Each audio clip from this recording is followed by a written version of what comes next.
Hey everybody, welcome back. Today we're going to chat about home inspections. So we're going to go a little bit deeper onto some stuff than maybe you've heard before or in the short little clips. So first off, home inspections are critical. They're so important. This is where you find out if you're buying a nice property that doesn't have a lot of issues, right, or you're buying a money pit.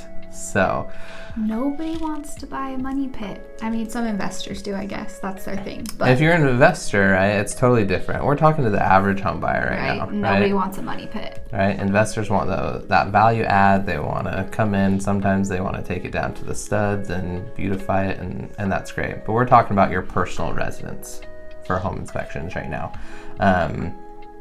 They're just so important. There was a couple years ago, in the height of the craziness after the pandemic, home prices were skyrocketing.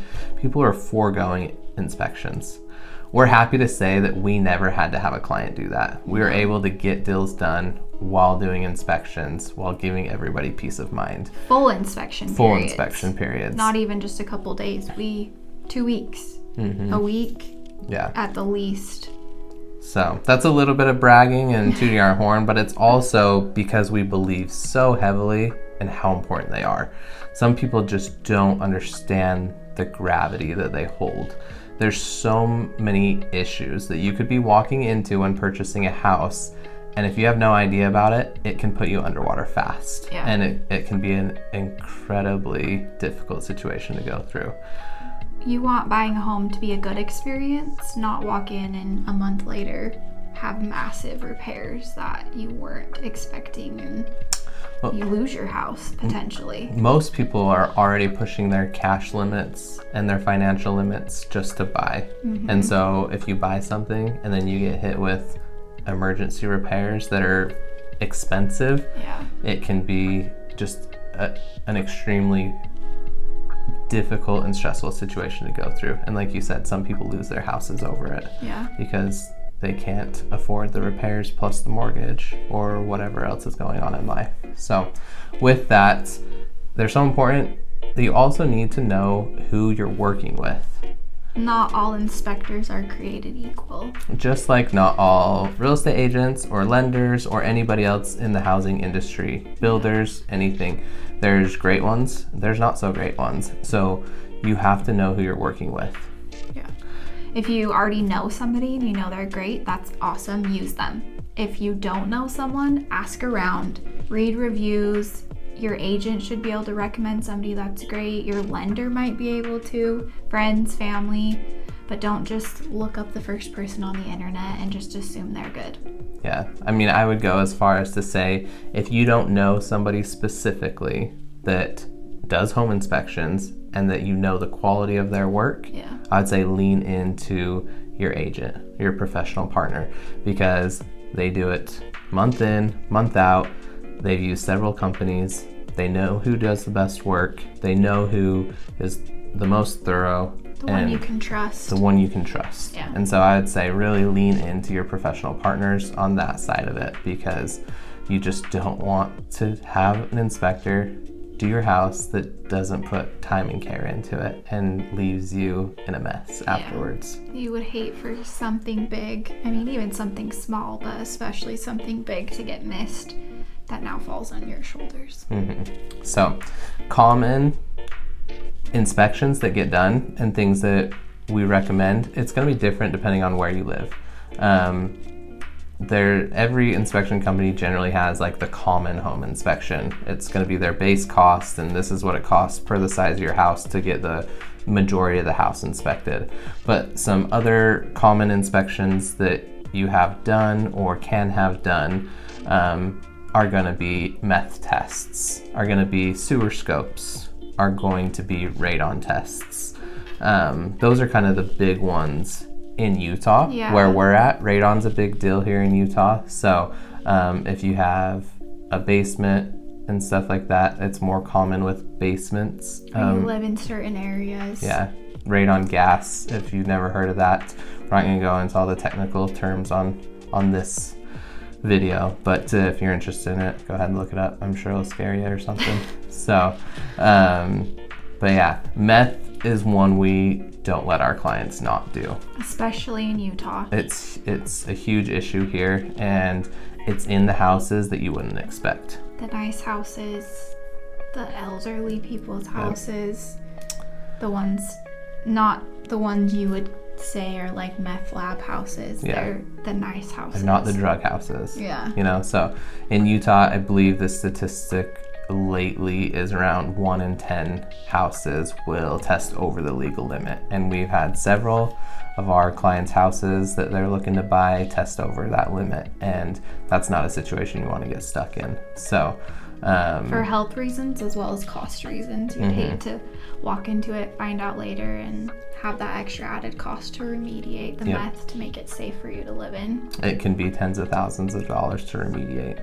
You possibly have to rip out carpet, throw furniture away, do wall restoration, HVAC. It's a lot. So meth is, and generally it's not that expensive. It's $150 on average usually to get the test done. So that's one we highly recommend. Obviously the base home inspection that's going to do, you know, your roof, and home inspections cover everything they can see and test. Right? So that you cannot have something tested that is going to cause damage to the property that you don't own. So that's something to remember. They cannot break drywall open and test what's behind a wall, you know. But saying that though, a lot of companies now have the infrared cameras that they can take pictures, and they will take pictures inside the wall of the pipes and things that you can kind of check for leaks and things like that. So you'll want to have an inspector that can do that also, because that's the best you're going to get without breaking it open. Yeah, exactly. So with the sewer scopes, it's generally not needed on newer homes, but anything that's got some age on it, you know, that's over 20, 30 years old, and especially if there's a lot of trees on the property, that's something you want to do, because tree roots can get in and break those sewer lines. Or block them. Yeah, it's huge. And that's something also insurance related that you need to be aware of. How does that work on insurance? So we know, because you used to do insurance, but service lines, so anything outside your house that goes to the city from your house to the street, are generally not covered by your homeowner's insurance. Anything inside your house they'll replace, but anything in your yard until it hits the street and it's now the city's property is your responsibility, and that can be extremely expensive. So that's something when you're shopping for homeowners insurance, make sure you ask them if there's service line coverage. If not, most of them will let you add it on for an extra $5-10 a month, and it's very worth it. If something were to happen, you can be out $20,000-$30,000 in repairs. Some companies are starting to make that part of their homeowners policies, but many are not. Many have it as an addendum, which Emily said, but also there's insurance companies that will not offer that product. As a homeowner, I would never use an insurance company that doesn't offer that product. It is, especially if you live in a little bit older area, it's a common sight to see front yards dug up because the sewer pipe or the water pipe or the utility lines or whatever have ruptured, and they have to tear up the entire front yard. They have to tear up the concrete out in the street, and you're on the hook for basically all of it if you don't have that covered by insurance. So those sewer scopes and stuff like that are really important as homes start to age, so you know what you're going into, and to see if it has any current problems or if there's problems arising. So that's a good one. Our first house was an older home in an older neighborhood. In the years we lived there, there was multiple of our neighbors and things that you drive by, and their sewer lines had burst or leaked into their houses. Their front yards are torn up. And that's just not something anybody wants to deal with if you don't have to. It's not fun. As far as radon goes, it is something that's common here in Utah, like we said. It's a gas that can be toxic. It comes up from the ground. Other states, you may not have an issue with it at all. So just talk to your agent or any other professionals in the industry, and they will have a lot better insight into it. But there's certain areas of states, and that are generally worse than others and stuff like that. So it's just lean on your professionals for whether to get that one done or not. Again, if you're in an area that can potentially have it, why not? It's usually not too much more. So, and the remediation for it is pretty simple and straightforward. They install a remediation system that will pump the radon gas out of your basement outside so that you're not breathing it in. They're usually a couple $1,000s, so they're not terribly expensive if you do find it after, but if you can pay the $100 for the test and the seller that you're buying now has to put it in, it's less money that you have to pay. Exactly. So, and then what's the other one? Meth, sewer, radon, basic home inspection, right? Some people ask about mold. Yeah. Generally, they won't have you do those unless the inspector sees some sort of growth that they're worried about. Then they would tell you in their report or when they're walking you through that they would recommend it. But that's not one that we see commonly done without actually seeing evidence of something in the home. Exactly. And that's the other thing that we'll get onto in a minute is your inspector may find something and say this needs to be looked at by a licensed professional in that industry. They're not licensed, they're not experts in everything, but they do know when things are not correct or need to be looked at, and then you would want to call in a professional. If an electrician needs to be out, or an HVAC professional, or a plumbing specialist, anything like that. So that's something to lean on your inspector for. Yep. So those are kind of the common tests you get done. You can have any test done you want. Yeah. It's just whether you're willing to pay the money for it, and it cannot cause damage to the property. Yep. It has to be something that can be done without causing damage because you're not the owner yet. So you have to respect the seller's property and move forward from there. But you can gather as much information within your due diligence period as you can. Yeah. So, which is wise.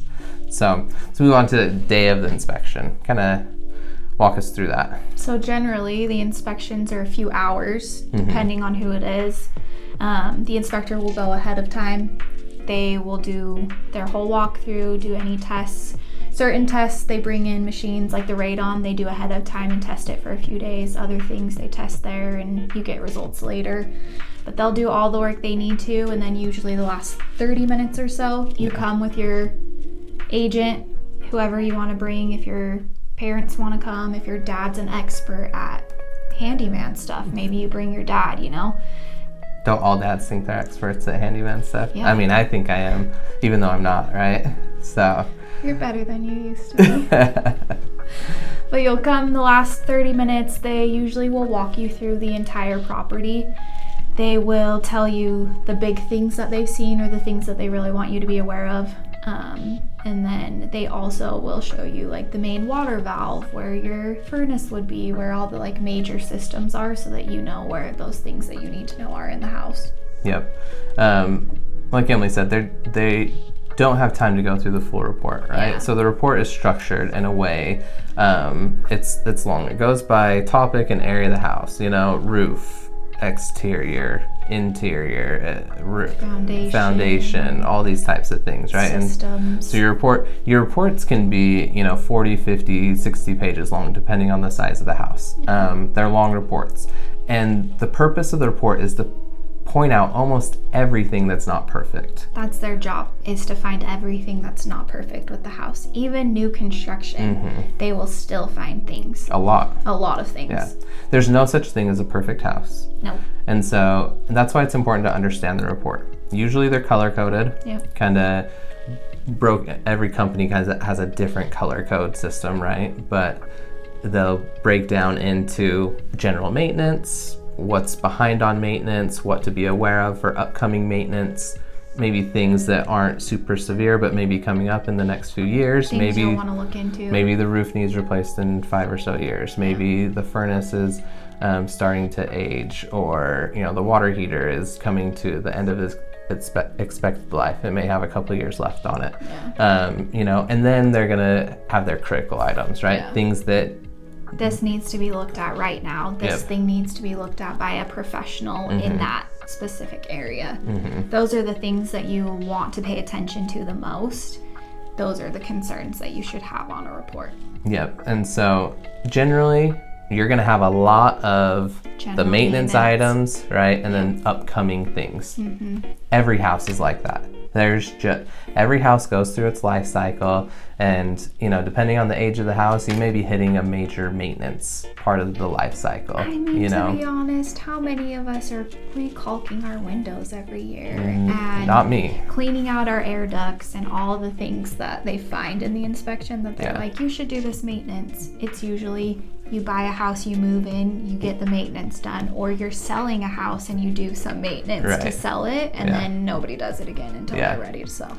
Yeah, most people do not stay on top of the maintenance, so expect a lot of items there. Yeah. And then just expect a lot of like upcoming, be aware of this, this is a cost down the road. And most houses aren't going to have a ton of major critical things, but they might have a couple, And so in that sense, don't get afraid. Don't freak out. We always tell our clients it's the inspector's job to find wrong things. The report will be long and extensive because they need to cover themselves as well. Exactly. If they miss a massive thing, then you can come back and try and sue them or something. They're trying to protect themselves as much as they're trying to protect you, and look for every little thing they possibly can find. Yeah. And there will always be things on the report. And when something comes up that's needed to be fixed, now it's time to go into the planning phase, right? And the negotiation phase. So we stay calm, we look at the report, we see what needs to be addressed, right? And then depending on the current market and the climate, you might have the ability to get some of those things fixed by the seller. Yep. Now, if it's ultra competitive and that house had 15 offers on it and yours got selected, do not expect sellers to be fixing stuff for you. It's going to be sold as is in most cases, unless it's a legal issue. Yeah, like if you found meth and it's over the legal limit, they're not allowed to sell it until they fix that problem. But other than that, they may not. Yeah, so that's when we talk about negotiation with repairs. There's a few ways you can go about it. You can ask for a specific repair to be done before you close on the house. You can ask for money back from the seller or a discount on the purchase price. Those are all options. You can get creative with it and try some stuff, but those are generally the main ways you most common combat home inspection issues that come up, right? But that, like we said, it depends on the market. So if it's a market where the house sat for a little bit, it took a couple months to get under contract for you to come around and buy it, the seller's generally going to be open to negotiating with you on some price or some repairs. And that's where we come in, and we're able to take those to the other agent and the sellers and start negotiating either a better purchase price or money back towards closing costs, or getting the repairs actually done. When we look at those types of things, if it's general stuff more general things that you'd like to get fixed, then you can ask the sellers to do that stuff. But if it's something major, that's something, at least me personally, I would rather make sure it's done properly myself. So I try to get the money from the seller in some form, and then take care of the repair myself so that I know it's done up to the quality I expect. Generally, sellers are going to do the quickest, cheapest repair. Totally. I hate to say that, but they want the most money. They want to do the least amount of work. Where buyers want the highest, best, most expensive, and it's trying to mitigate that in the middle. And a lot of times, both parties are disappointed and upset. Yeah, you're gonna have to compromise. Yeah, sometimes it's just better to say, I want to pick my own contractor or whatever, and I'll wait until I close to be able to do that repair. Yeah, so just things to think about. Negotiations can be a part of it. They also cannot be a part of it depending on the market. So don't just expect, know your market. Talk to your agent. What is it, a buyer's market? Is it a seller's market? What's the competition like? And know that going into it, that I'm going to do the home inspection so I know what's going on. And if something's really critical and you don't have the fees or the money on hand to fix it when you buy it, if it's a competitive market and the seller's not going to negotiate with you, that may be the time to back out of the deal. Or if it's a really bad repair and you just don't want to deal with it, now you know, and you can walk away and find a better house for you. Exactly. So know your market as you go into this, because that will help you plan for how you're going to combat what comes up in a home inspection. you know, and your plan going forward. So the biggest thing with home inspections at the end of the day is it's going to give you peace of mind. Yep. You had somebody you trusted look at the house. You got a detailed report. You were able to make an educated decision on whether to move forward with the purchase or not. And whether you're in a financial place to take care of the repairs that are going to be necessary, because every home is going to have them. Yep. So. But now, like you said, you're educated. That's one of our big things, is we want our clients to be able to make an educated decision that's best for their situation.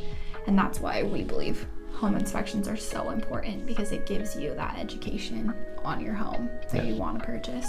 Yeah, they're so critical. I go back to when we got a home inspection on our house, I go back and look at it on occasion and be like, what things have I not taken care of yet? That, right. Like, that's been years ago, so they're even worse now, and they need to be handled. You know, when you get some projects done, you can refer back to it later. Not everything needs to be done right when you move in, but you can do it over time and be like, all right, I took care of that, and now I can move on to this project or whatever. So the other big thing just to keep in mind is that home inspectors are not future tellers. Just like your agents aren't, just like your lenders aren't, just like anyone in the home industry, right? And so they're going to give you their best advice on things for what is there right now. So you may have a water heater you come across, and it's, you know, they're typically 7 to 10 year lifespans. It may be 15 years old. So they're going to tell you that it's over its lifespan. They're not going to tell you that it needs replaced right away if it's currently working properly. Yeah. But they're going to tell you to be prepared.